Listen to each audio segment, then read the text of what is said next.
Well, welcome everybody to the Creatives Coffee Hour, hosted by myself, Artemis North, or now Misnomer, and Shadows Pub. And this is a place for everybody to talk and share and just have some fun. Anybody like to start off? Anyone have anything to share with us?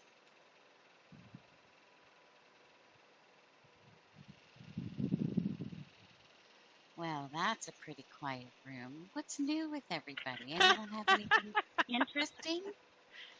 It's so quiet. Well, okay, I can share something. Oh, go ahead, Kitty. You go first.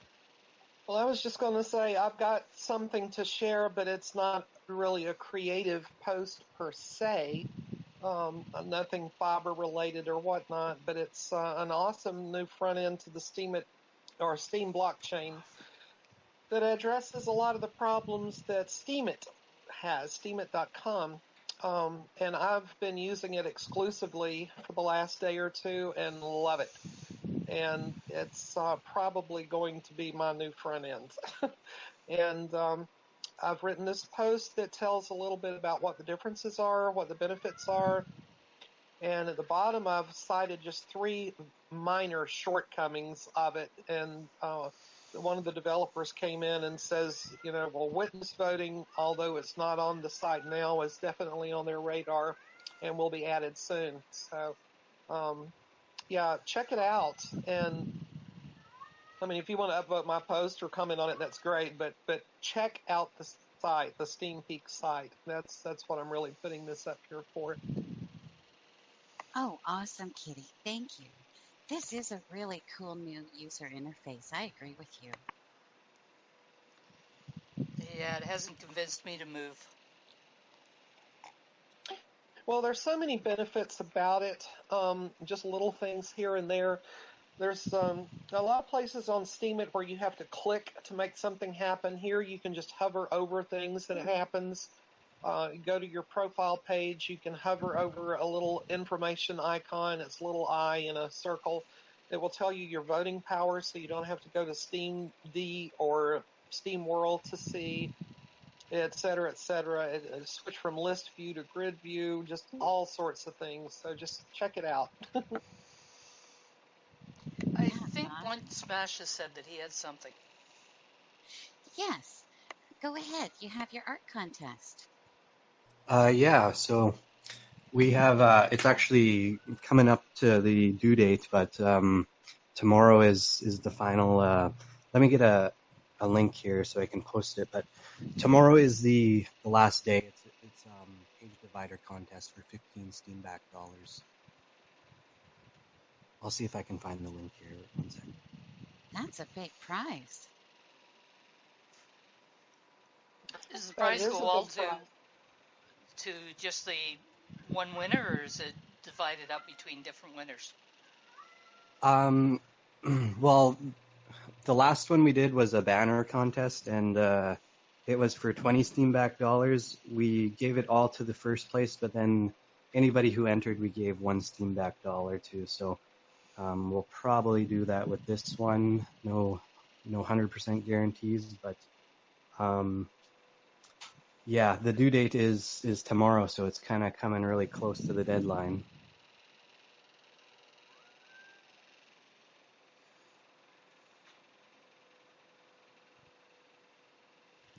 Just looking for your link, are you, Blunt Smasher? Yeah, I'm just looking for the link. 1 second.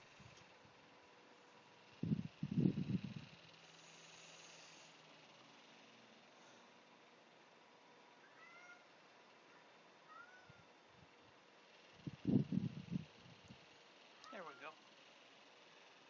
There we go. And Discord gave you the poop emoji.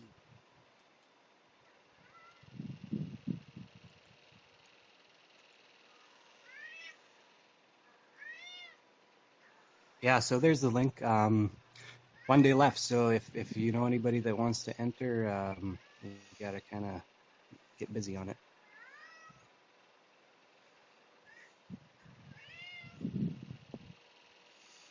I also have a art contest. I'll put the link up here.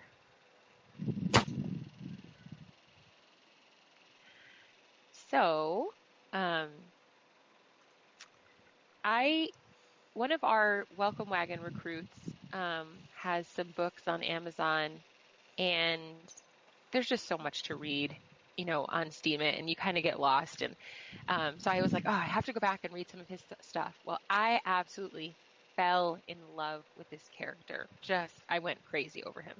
And Penn is also, he's the kind of character that guys want to be and girls want to be with. Even though he's a very weird character, he's kind of an alien that can shapeshift, and he's just, but he wrote him so well. So I'm dying to see what people would come up with if they could read his stuff. Penn, you're bad. If they read, it's only a 5-part series, and it goes really quickly. And now I'm dying because Rhett told us that he's not going to write him anymore. And we're like, no, you can't leave us hanging like this. So we think we may have twisted his arm into writing some more here. Yeah, that section. He does appear in a few other of his books, but he's only kind of a cameo appearance. So this particular contest, I haven't done a really great job of promoting it. I'm probably going to end up extending it because I really want this to happen. I really want to see somebody come up with a good entry for it. Is just show us what you think Dapper, the character, looks like. So the author is pretty excited about seeing what somebody comes up with too, because he's not an artist. And the winner will get 10 shares of SBI. So all one, not split up, just whoever comes up with it. So how do you pronounce that? Rethepo? Is he? Word around if you like. He, she. Oh, the character, the main character? No, the user, Rethepo. Is that how you say it? Yeah, you know what? His name means rhetorical hypothetical. So I just call him Rhett. I don't know how to say it, so I was just call him Rhett. And it's a guy. It's a boy. So, and he did such an amazing job. You really, when you go into even if you don't want to enter the contest, you should read his, Dapper Dan. But his name is just Dapper. He's not Dapper Dan. And kind of, it's going to be a tricky contest because the character has voids for eyes. So how do you make somebody like that? And I think he's attractive. So how do you make somebody like that look really cool? I don't know. So, oh, hey, Evening Art. Good to see you. Anyway, that's my contest. The end. That sounds really tricky. So you said that Rhett has or you didn't say, but I noticed Pandera said he has the book. He's a published author? Yeah. Yes. Yep. He's on Amazon. He's got a bunch of his books on Amazon. And he also has some of his stories on Minds. So he's been kind of dipping in there and putting them here too. And I don't know how he's not doing very well on Steam It, which is it's heartbreaking when you have this treasure of, great material. But I think maybe just the fact that it's on multiple, platforms or something, I don't know. But I just thought, well, maybe we'll give him a little bit of new life with his Dapper character. Literally, Penn and I have started a petition to get more Dapper and Alicia because we just love him. So, yeah, that's the way it is. So why is he not going to write any more on Dapper? So initially, he just thought that was the end of the story. He didn't, and nobody was really giving him any other feedback or anything. So he just kind of moved on. And I was gushing over this character. I was laughing while I was reading. I just loved his mind, and I thought he wrote it so well. And so by the time I got done, my last comment was, okay, so tell me where. I knew that he had multiple kind of lines of the story that crossed over. So I said, well, I want to follow Dapper, so tell me where to go next. And he's like, oh, that's the end of Dapper. And I'm like, no, it's not. No, it's not. It's not the end. There's more. You just have to write more. So he said, no, I think that's it. So then when I came out with the contest, he just busted up laughing. He goes, well, I guess I have to write more now. And I'm like, check and mate.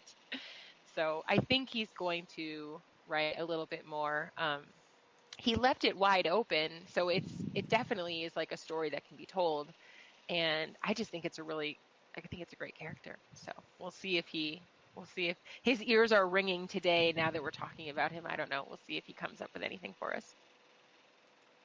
Well, here's hoping he does. Do you guys have links for his Amazon work? And have you pushed him towards the writer's block for more exposure?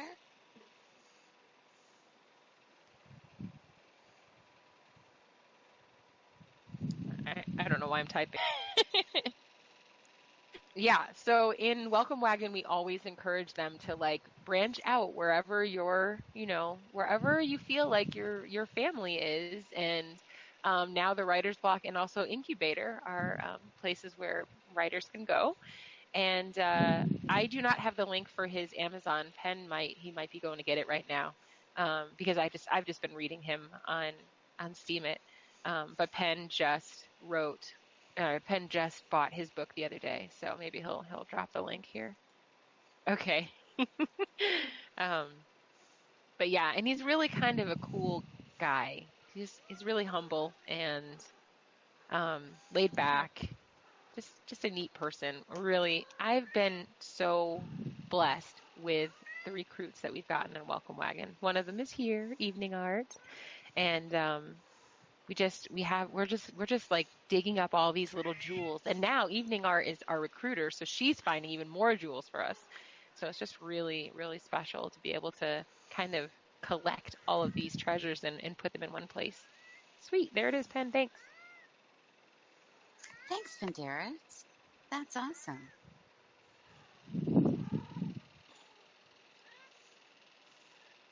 Good to see you, Evening Art. Do you have something to share with us? Hello, Yes. how are you doing? Good. I thought I'd pick on you. What are you working on? I'm not working on much actually. I'm being a lazy cow. Oh, well, that's allowed. It's shocking, isn't it? No, I popped up a chapter of my novel, or one of my novels, on Sunday for the Writer's Block competition. So that kind of took quite a lot of tweaking before I put it up. So yeah, I've been a bit lazy other than that. Well, that's kind of exciting. So it sounds like you need a bit of a lull after that. I bet that was stressful.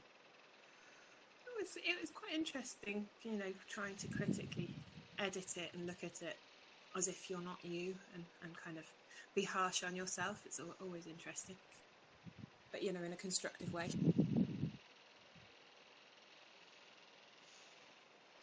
And a curie on your latest fictional work. Is that right, Evening Art? Yeah, that was such a nice surprise. Yeah, that's the one that I was working on, that chapter, and yeah, it was such a shock to get that. Congrats. Thank you. Yeah, that is awesome. So does anyone else have any other topics or things they'd like to share? The floor is open.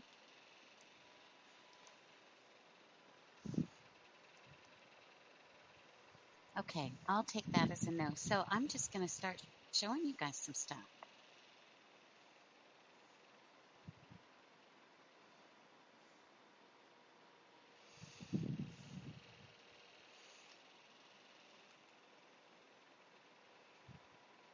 And crickets.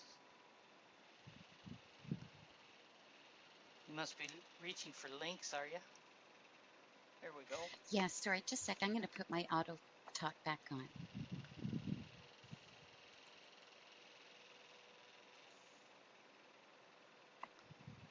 I was going around looking for things for the show, and I came across a picture of an Altoid sewing kit, and it reminded me of how many things you can do with an Altoids tin. Has anybody ever looked at them and went, what can I do with this? Well, when I was a child, we used to save Sucret's throat lozenge tins that were similar, and they were great for storing all sorts of things. Some people make little artwork inside them. I personally use mine. I have one that's an emergency kit that I take camping and kayaking. And I have one that's a sewing kit, and I actually, mine is a little different than the one in the picture. Instead of putting a pincushion, I glued a magnet onto the top, so I never lose any of my needles. But some people put electronics inside them. Some people use them for speaker boxes, if you can believe that. They actually sound pretty good. It's amazing what you can do with a tin. Unfortunately, my my sewing kit, I had to throw it away because I accidentally dropped it in water, which is kind of funny considering I used one in my kayak and it's never hit the water. But they get a little rusty when they get wet.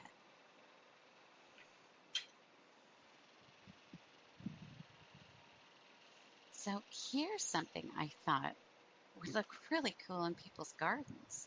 And all it is those, those little empty plastic eggs that you get for Easter, and you can put cute little treats or whatever in them for the kids and hide them. Well, if you have any hanging around, you can paint on them, attach them with glue to a stick, and pop them in your garden for little toadstools. Yeah, gnome accessories. We could hide our weapon stash in those.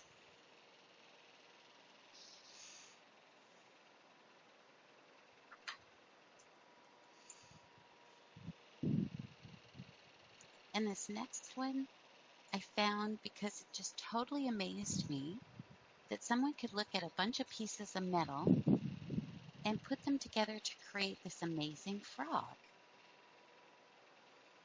Years ago, I had this little man that was made out of nuts and bolts, literally painted orange, and had a kilt that someone gave me, and even had a little Dewey under the kilt.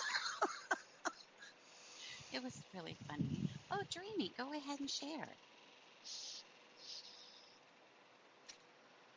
Okay, I will go grab the link, and maybe if you have, something else to share, then I will get the other one and then come back. Sounds good. And here's something that reminded me of who has broken keyboards laying around. Computer parts. And you don't want to put it in the landfill. I love old keyboards. You can take the keys off them, stick them onto things to decorate, but you can also make jewelry out of them that look really neat. I saw a friend of mine a few years ago stuck some keys, I think it was the Alt and Delete, onto the posts for making an earring, just not a dangly, but just a post earring, and they looked really cool. You've got one for an old CRT monitor, Pandaris? Feel free to share. That was a question.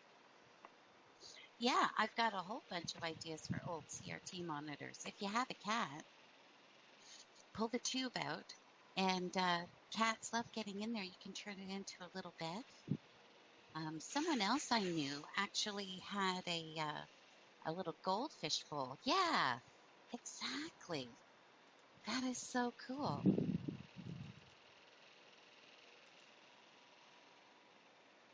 Need more monitors. Got plenty of cats.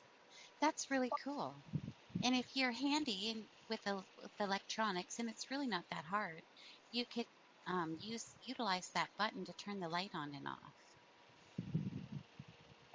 You can also use them to make new Scrabbles. New Scrabbles? You can, if you have old keyboards and take all the keys off, you can use them for letters to play Scrabble. Oh, that's a cool idea, Hive. You could make your own Scrabble board with them. Oh, I like that idea. Geek Scrabble. That's a great name for it, too. There you go. A new game to come out with. That is cool.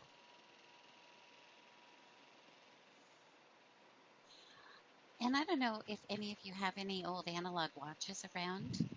They don't have to be gold. They can be whatever you have around. But this lady actually looked at hers and went, oh, wouldn't that be cool? So it's a locket, and you can wear it on your wrist. How neat is that?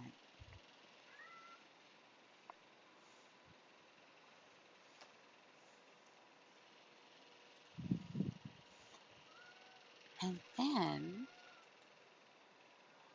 I thought this was kind of cool, especially for you artists, but mostly probably for kids because they're kind of hard to work with. But make your own paintbrushes. That's kind of neat. Yeah, look at that little hand. You can just imagine the pictures they're making.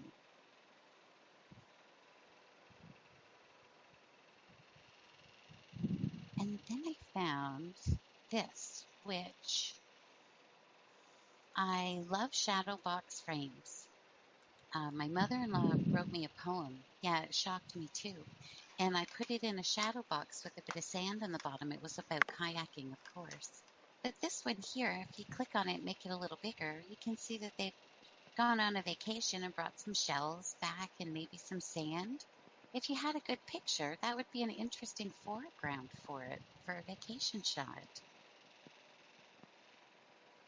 Or if you found any beach glass or, who knows, dried flowers. I love those shadow boxes. Has anyone else done anything interesting with a shadow box frame? Yeah, you just wouldn't tell me if you did. The problem with me is that I can only like copy what I see. I'm never creative enough to like make something brand new. And when I feel like I'm copying it, I'm like, oh, somebody already did it. Well, yeah, somebody already did it, but you put your own twist on it and you make it totally yours. Yeah, that's true. I think, Andy, you did one before with all your pirate stuff. It wasn't a shadow box, but it was just, I just framed it in a wooden,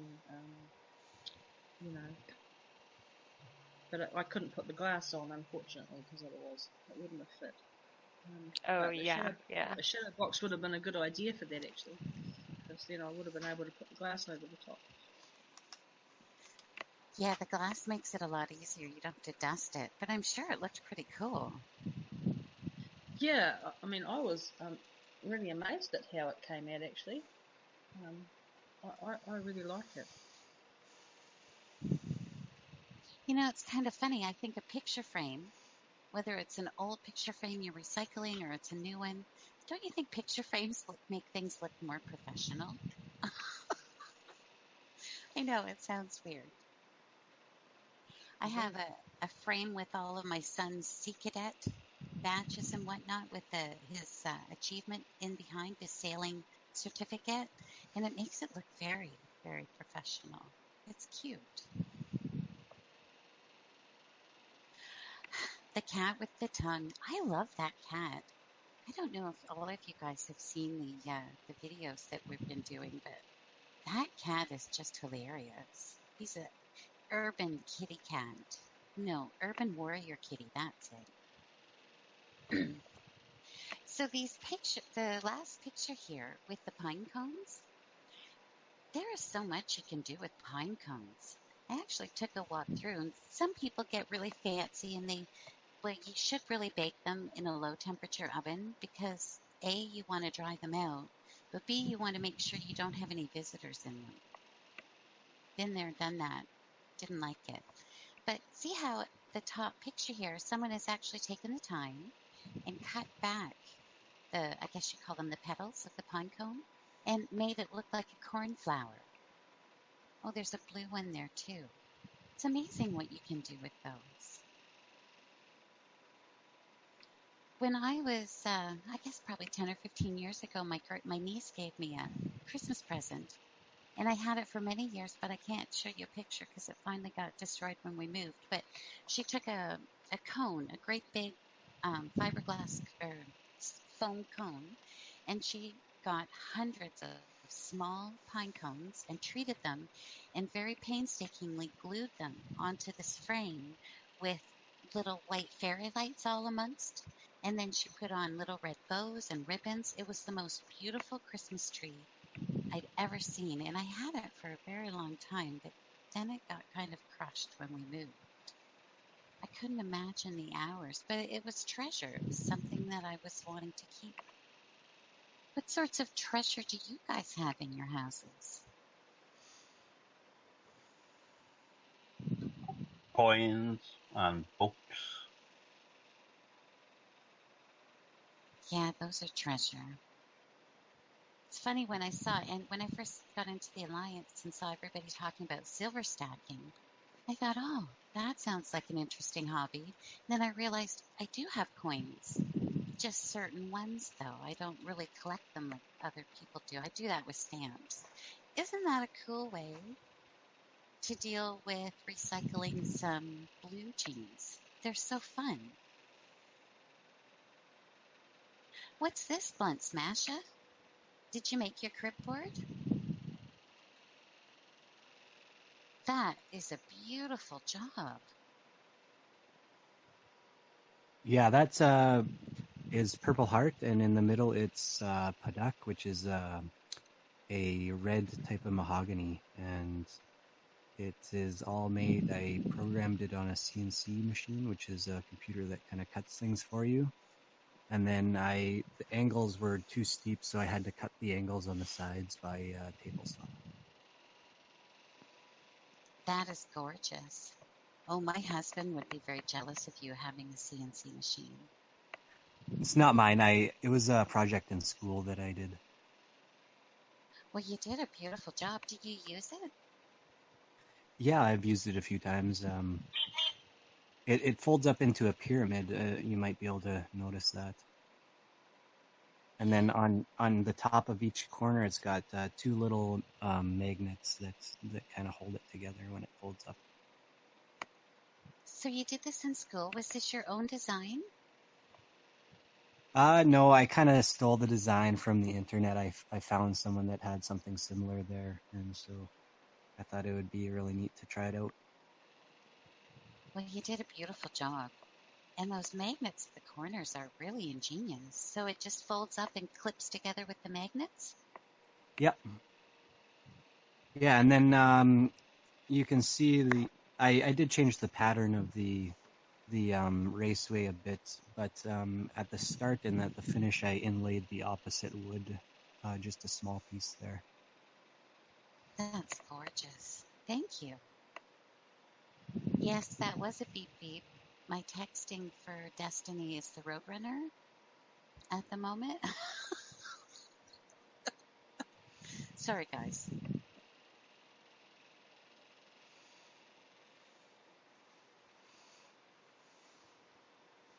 Okay, what else? Was that a text from Desi? Yeah. She was apologizing. Good for her. Yeah, it takes a lot. Oh, evening art. This is gorgeous. Old print trays. Are these your treasures that you've collected here and there?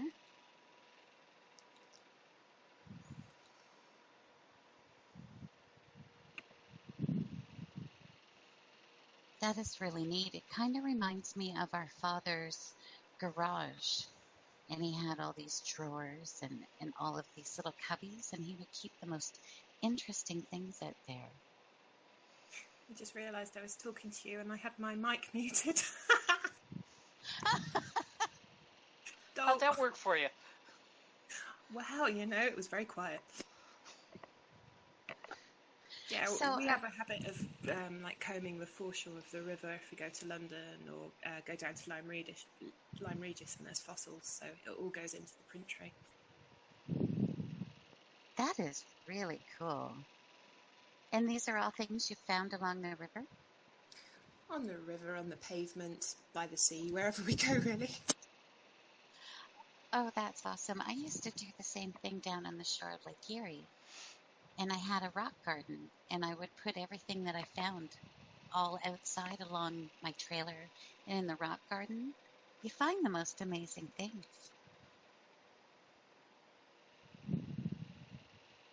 One day I found a perfectly good yellow pepper just floating in the water. Amazing. Tin can stilts. Have you guys ever made these, like in your life when you were kids? Well, I never did, but I'm thinking I'd like to now. These look fun. I might use the guise of making them for my grandsons and try them out.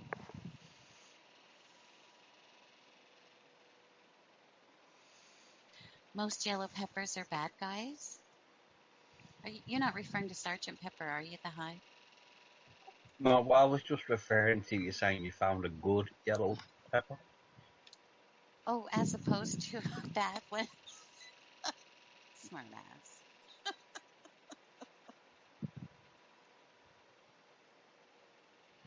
Okay. Jeepers. Well, how about this? Has anybody tried doing a project like this? It's just limbs that have been found. They look dried and put together. It wouldn't be hard to put them together and then hang some frames off them. I think it's gorgeous. It'd make quite a conversation piece.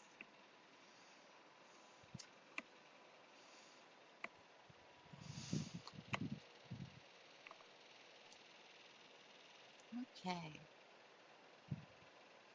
I have that other link, Artemis, if you want. Yes, please, Dream. That sounds good.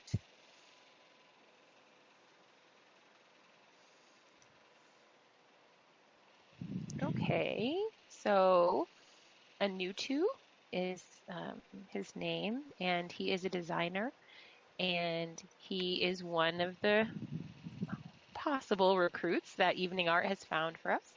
And he, oh wow, I just love his stuff.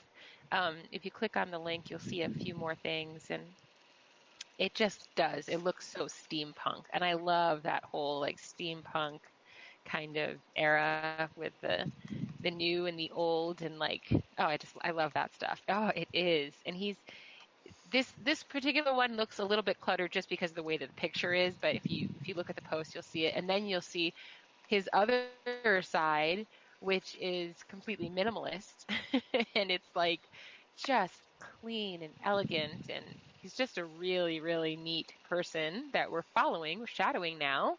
Hopefully going to grab him and put him on the wagon next week. But just lovely, really lovely person and lovely designer. So let's give him some love there. Oh, snake him up. This is beautiful. Look at the details in that. Sure would be nice to see Yeah, them and process.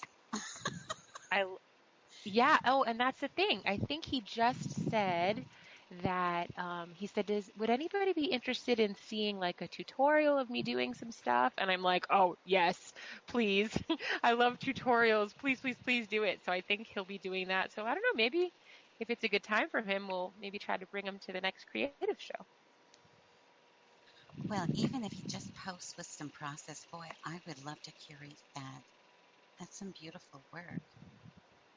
Oh, and here he is in his workshop. Oh, look at all of the treasure he's got to work with. Beautiful. He's really a neat person too. So we started a new Inspired Dreams contest where just every week I'm going to find somebody that just I loved their post, and it just kind of made me feel good. And so he was the one that we chose for this last week, and he was out. He said, "Does anybody else paint on the go?" And I was already drawn in because I just love that concept of just taking all your stuff and walking and seeing what's there to paint. And he met somebody that became a friend of his later, and they just spent hours talking, and they were both painting, and then they exchanged paintings and then left, and I just thought that's just neat. That's the kind of thing that it just doesn't seem like it happens in real life, but it does. Every once in a while these little gifts are given to us. So he had a really neat post, and I won't post it here, but just he's a really great person, so I hope that we do get to snatch him up next week. Yeah, I hope so too. Look at that watch. Oh my gosh. This guy is a serious artist. Yeah, definitely snatch him up. Isn't it amazing the treasures that we find on STEAM? Back about 2 months ago, I curated on Paddling Nature a gentleman up on Lake Superior who paints his watercolors from his kayak. Now, I don't know if you guys have ever done much on a Great Lake, but in a big boat you wouldn't notice it so much. But when you're in a kayak, those waves, and it's not that common of a day when the Great Lakes are calm. So usually you're rocking all over, trying to take pictures is interesting. So I wonder, and I've asked him, and I'm waiting for a reply. How does he do it? You would think your brush would smush all over your canvas. That's amazing.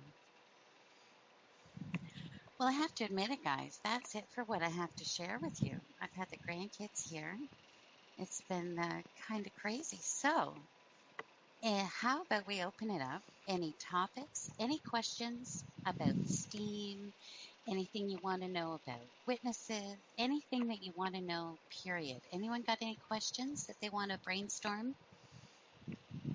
Or maybe some ideas for future projects they want to do. Yeah.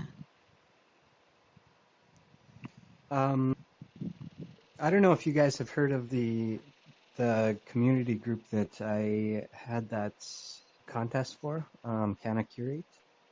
No, tell us about that.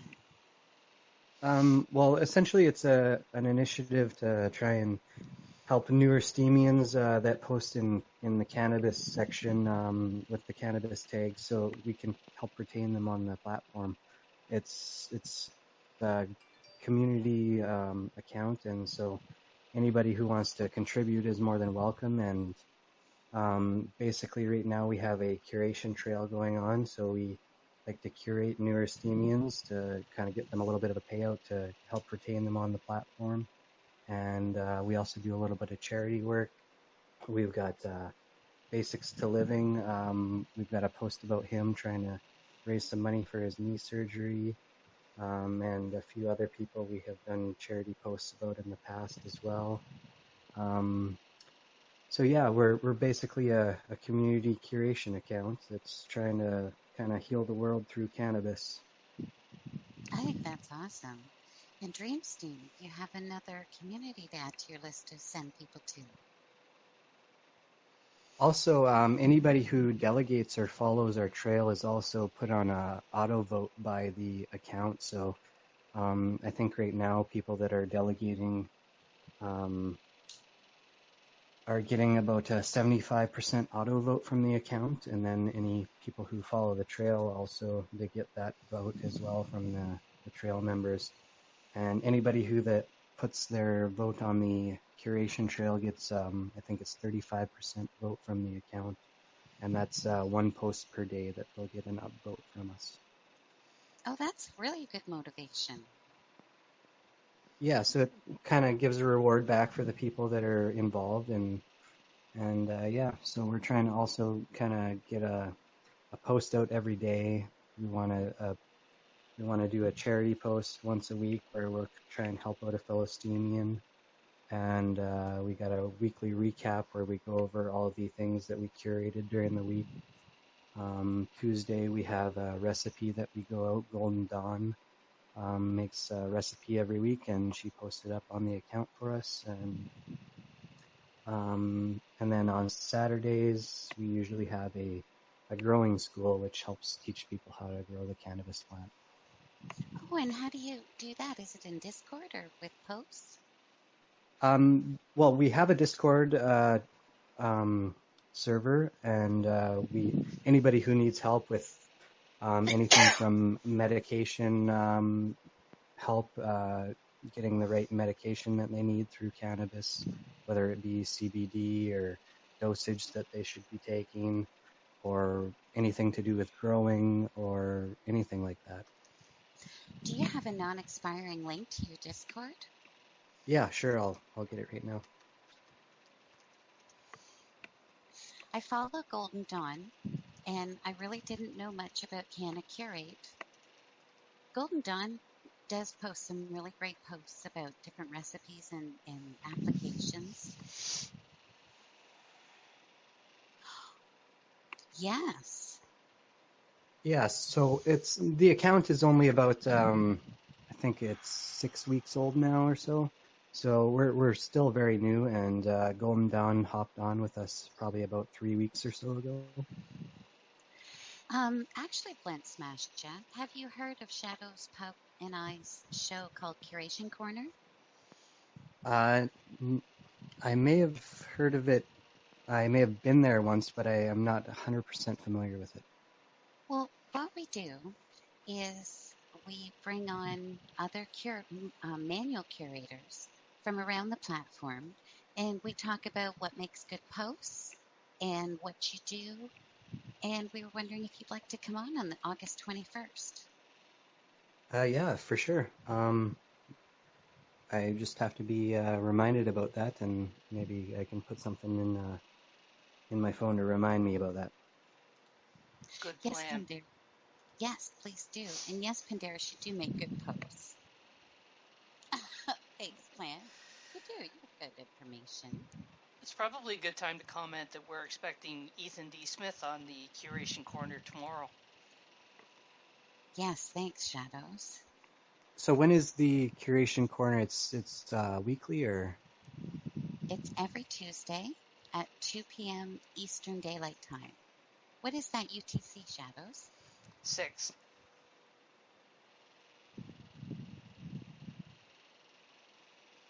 All right, I'll try and catch it tomorrow. So that would be, I guess that would be 1 o'clock my time, I think. Sounds good. And Ethan D. Smith should be fun. I have a weird kind of observation, and I know I had no hand in it, but he does the talk of the line over on the STEEM engine. And I really started plugging them about 2 or 3 weeks ago because it's based on Pimp Your Post Thursday, but it has a totally different flavor to it. But it's really friendly and it's a lot of fun. And I'd like to see him have more people at his show. And I started plugging them, and then I noticed that attendance had dropped. And then I plugged him again, and then I noticed attendance went really low. So I thought, I got to quit plugging this guy. So if I've screwed your day tomorrow, Ethan, I'll apologize ahead of time. But if you haven't caught the show, or if you haven't been to the Steam Engine Discord, you should really go and check it out. It's an awesome Discord. It really is based on community engagement. Yeah, it is. But Blunt Smasher, I have a couple of questions for you. I'm really nosy, and I'm a cannabis user. I live in Canada. We're just coming up to the point where it's going to be legalized, but we've spent all these years where everything had to be hidden because it was a crime. So I'm wondering if you've experienced any stigma from that, or how you actually decided to just say to heck with it. Do you live in a state where it's legal? How did you decide to say that's it? This is what I'm doing. Well, I live in Canada as well. I'm in central Canada.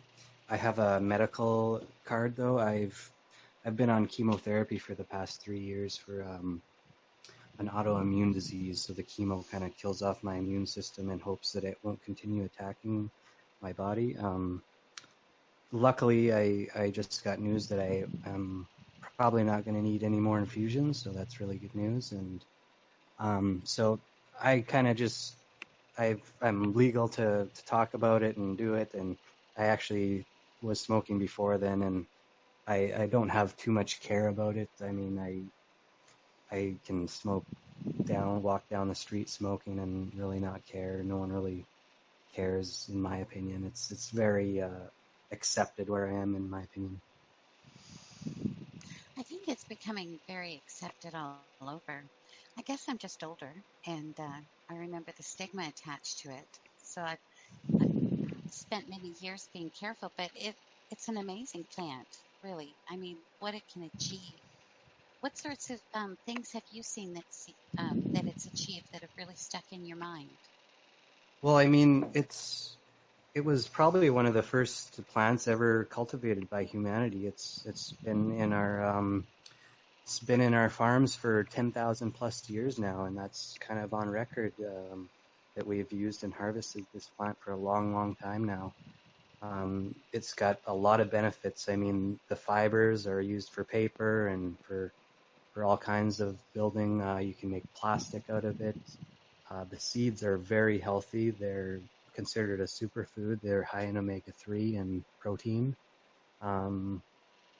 There's lots you can do. You can juice the leaves and get really good nutrients out of that, and then there's the smoking or the eating of the buds, which have medical and therapeutic effects.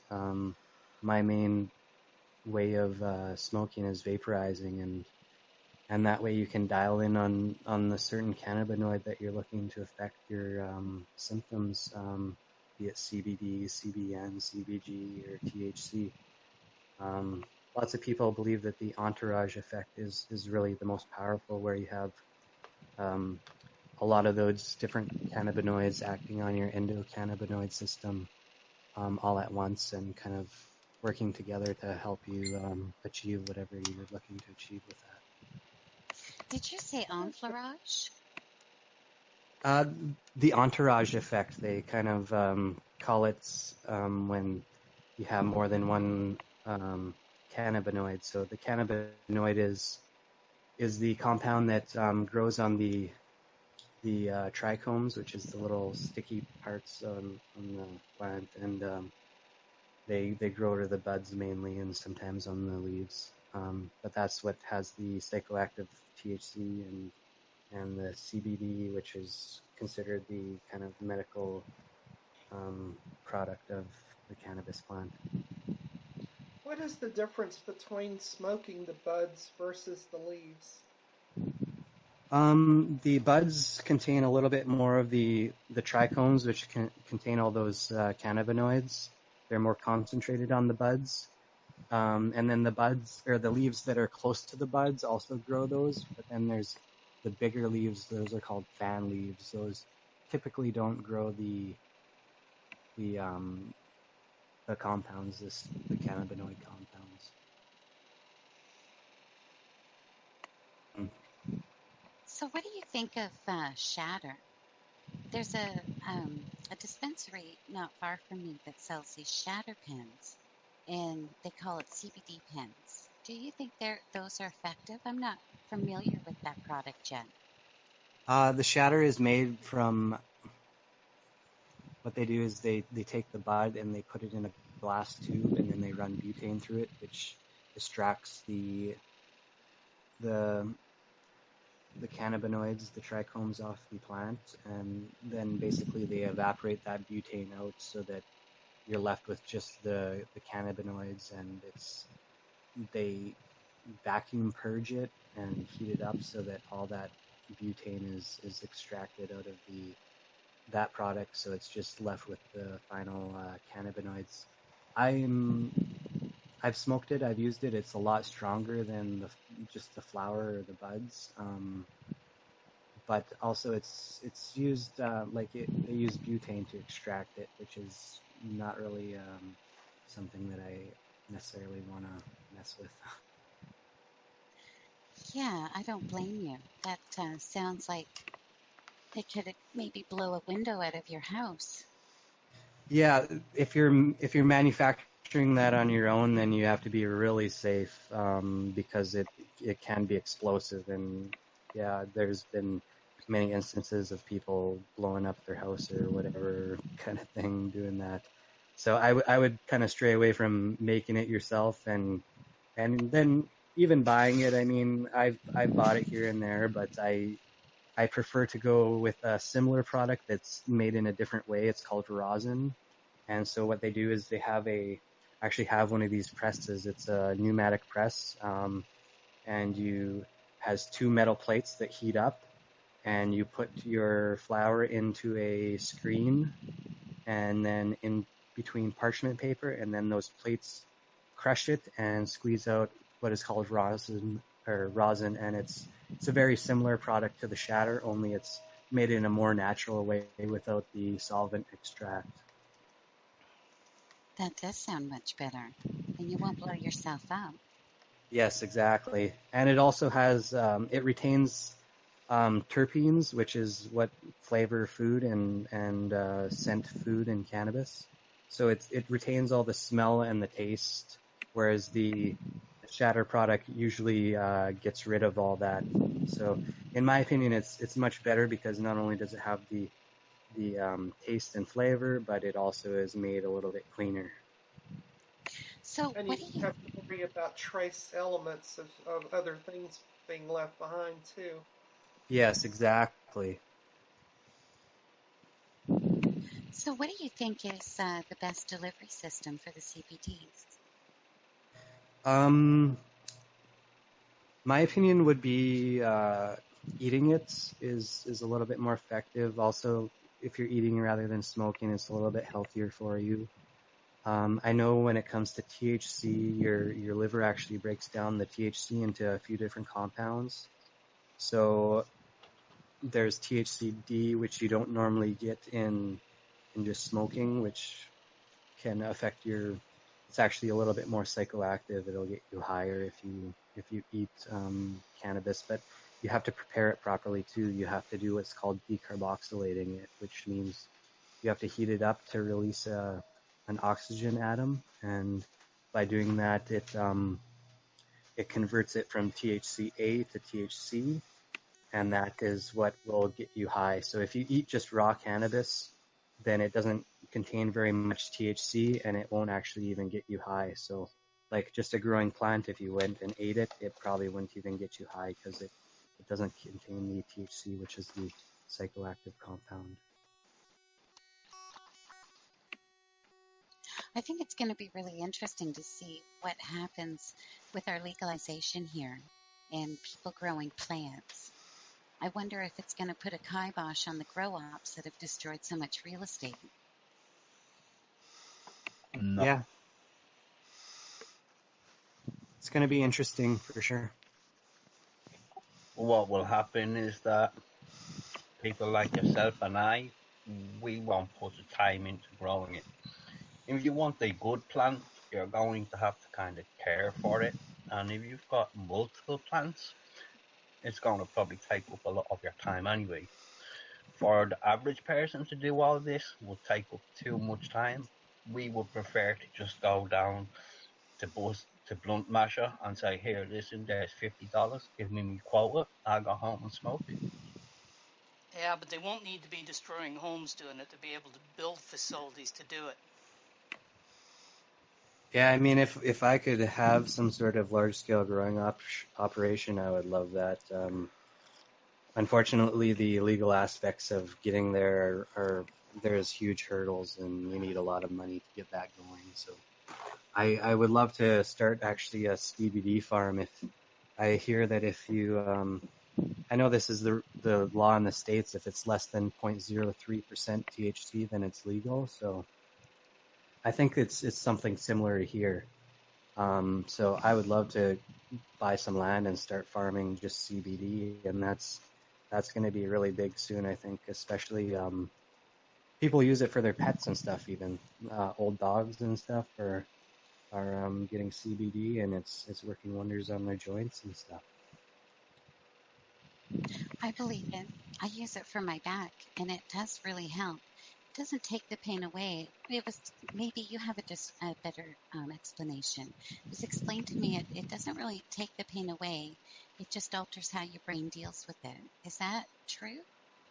I would agree with that, especially with the eating aspect where you're getting your liver's converting the THC into different compounds like THCB, which has been shown to actually kind of bombard your brain a bit more. So I think what's happening is it kind of makes you forget about the pain. It kind of masks it or whatever with another effect, right?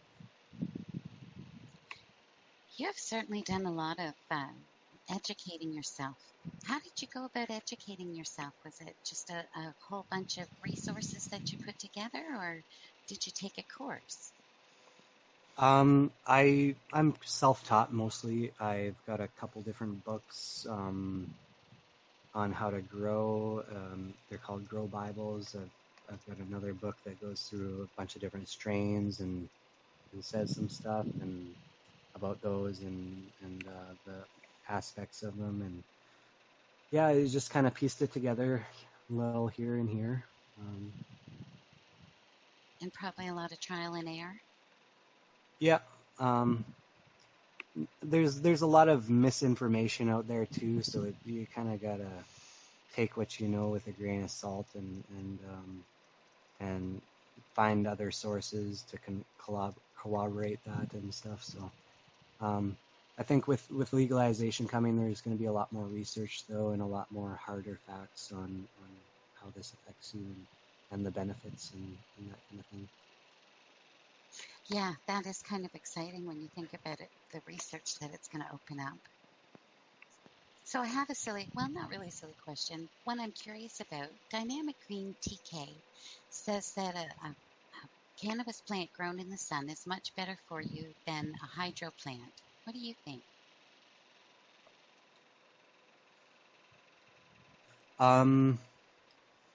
Well, it's hard to say. There's a lot of different factors that come into play, right? So it depends what you're feeding the plant in a hydro system. You could be getting it just like synthetic chemicals, or you can get organic nutrients.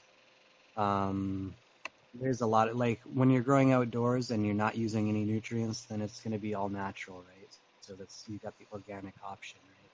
So, I mean, I'd always like to go organic over something with synthetic compounds. So it's hard to say. I mean, also when you're outside, if you're in the right spot, you can get a lot more light penetration because the sun moves across the sky, which gives each side of your plant a little bit more light. Whereas if you're inside, then you're kind of at the will of your space that you're using, right? So